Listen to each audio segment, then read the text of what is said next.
Greetings to the viewer and welcome to Ignore the Odds, the channel about all things technology.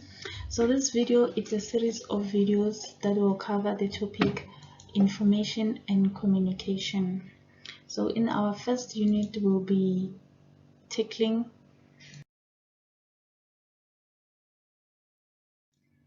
the topic the internet and the World Wide Web. And then the mini topics that we'll be tackling are the concept of the internet, definition of www, web server, website, and web page, resources, the resources needed to connect to the internet, browser application, browsing and navigating the web. So the internet is a wide area network that links millions of networks and computers worldwide. A computer is needed to establish a connection, either to distribute, gather information, market products, share insights, and just have some fun. The internet provides the communication infrastructure to the World Wide Web.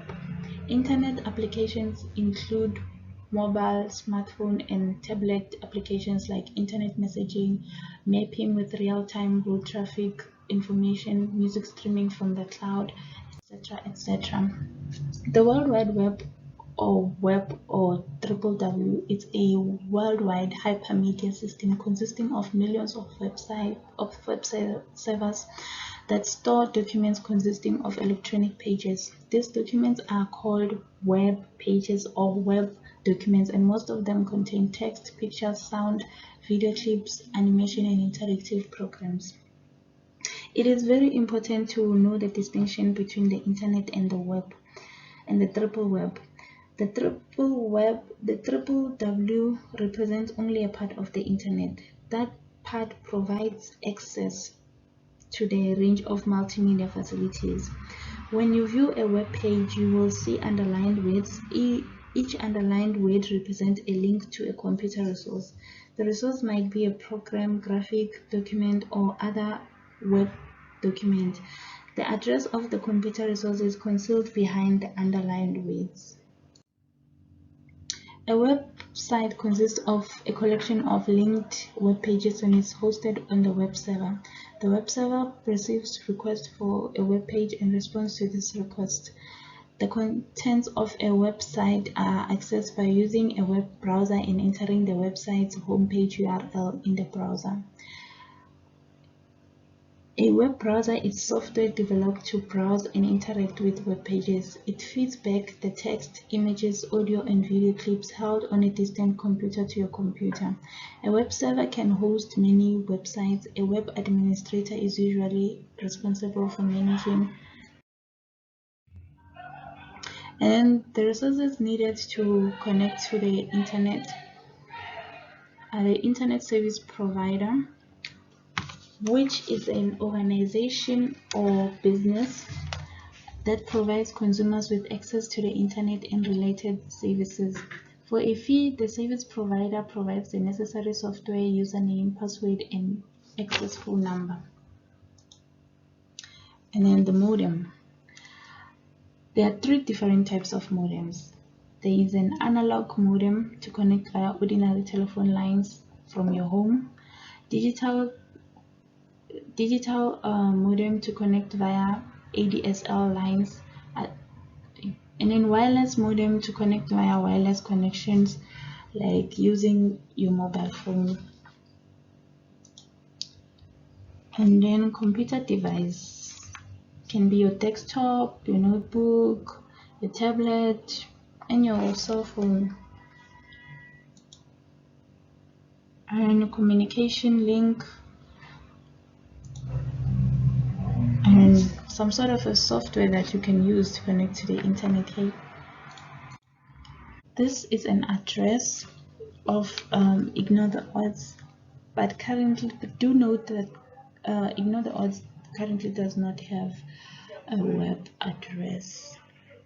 So the first part of this web address, the HTTP, stands for the Hypertext Transfer Protocol, and then the www stands for the World Wide Web. This is the name of the server on which the web page is stored, and then Ignore the Odds is the domain name of the website. And then CO indicates the web address belongs to a company, and then ZA, it shows the country whereby the website is located. So in this case, it is located in South Africa. Okay, the following codes, the first 5 are country codes and the last 4 are company codes. So South Africa, they use a ZA, and then United States, they use US, and then United Kingdom, they use UN, Namibia, they use NA, Zimbabwe, they use ZW, and then if it's an address for a company, it's CO or COM, and then an academic institution, it's CA, and then a government institution, it's GOV, and an educational institution is EDU. Section, we're going to look at the practical section of this unit. Please excuse any background noises that you might hear. So we're going to focus on Google Chrome because it's relatable to many sites. So many sites work well with Google Chrome compared to Internet Explorer or Microsoft Edge. So you just double click on your Google Chrome icon. Okay, so this is the page. When you open it, this is the page that you'll encounter. If you want to add another tab, you can just click the plus, and then if you want to close a tab, you can just close it. And then this is for, okay, we'll get to that. This is for minimizing, if you want to minimize Google Chrome. This is for maximizing or restore or maximize. And if you want to close Chrome, you can just close it here. So if you click the close tab, it's going to like delete every history that you have, but you will see as we continue. And this is the search bar, and this is an address bar.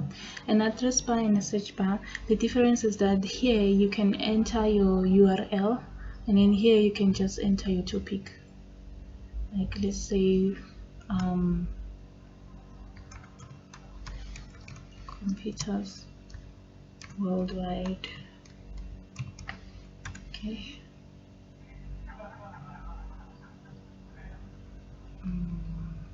Might not be having internet, but yeah. So if I want to use this, I can just say https www.ignore-the-odds.co.za, and then here on the address. Okay, so the first thing we're going to check is this button is called the command bar. So when you click the command bar, if you want to enter a new tab, you click here. It's the same as the one that I've showed you. And then if you also click here, if you want to enter a new window. So the difference between a window and a tab, a new tab is that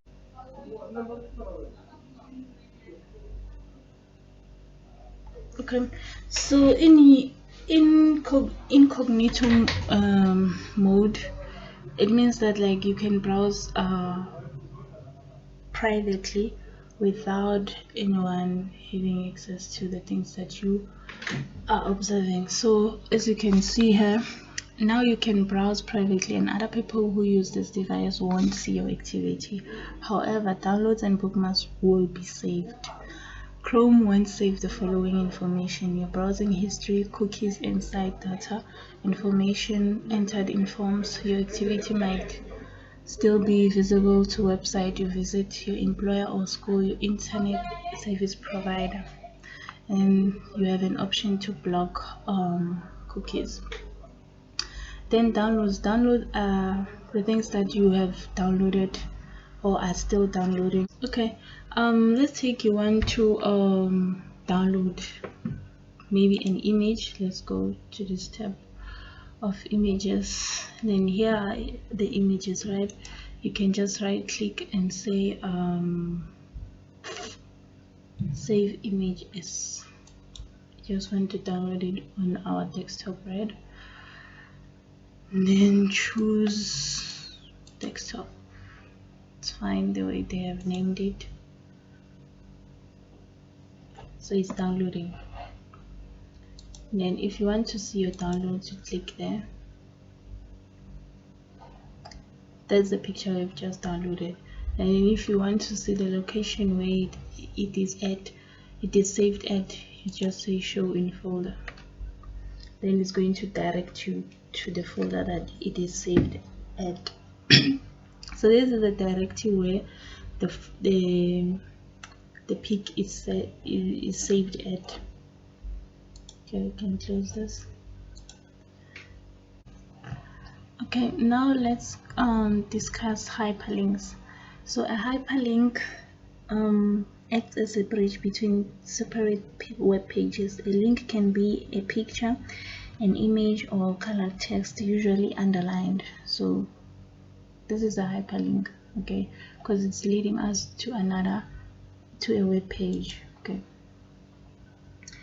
so hyperlinks can automatically take you to another part of the web page. Interpage link take you to a different web page on the same website, take you to a web page on another website, start downloading a program or file, start playing a sound or video file, show a graphic picture, or start a program. So let's test with this. You see, if I click here, it's going to take me to another web page where they're explaining more about whatever that they are selling.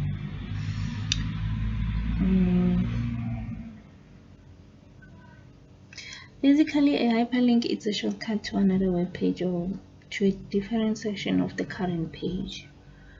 So if I want to go back to where I started, I can click here, and this arrow, the circling arrow, it's a refresh arrow, or it's a reload this page.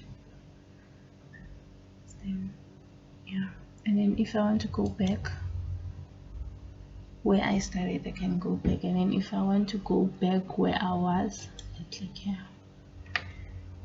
Okay, this star, it's for bookmark. If you want to bookmark this tab, but we'll get there in a little while. Okay, let's take, we want to save this part of the web page. Right click on anywhere on the web page and say save as.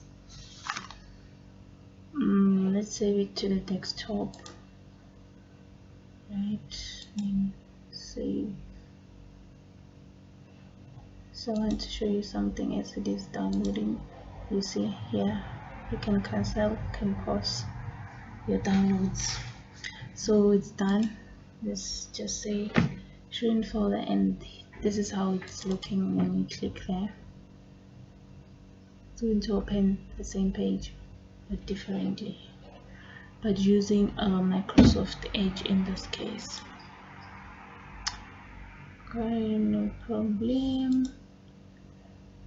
The page okay.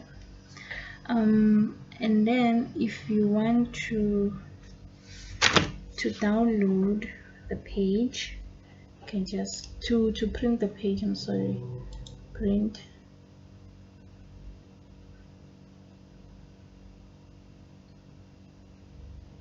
and then you can choose the printer and then the number of pages that you want, meaning that the number of pages that this web page has. And then this is a preview of how the web page looks like, how many copies, layout, color, and then yeah, and then you can just click your print.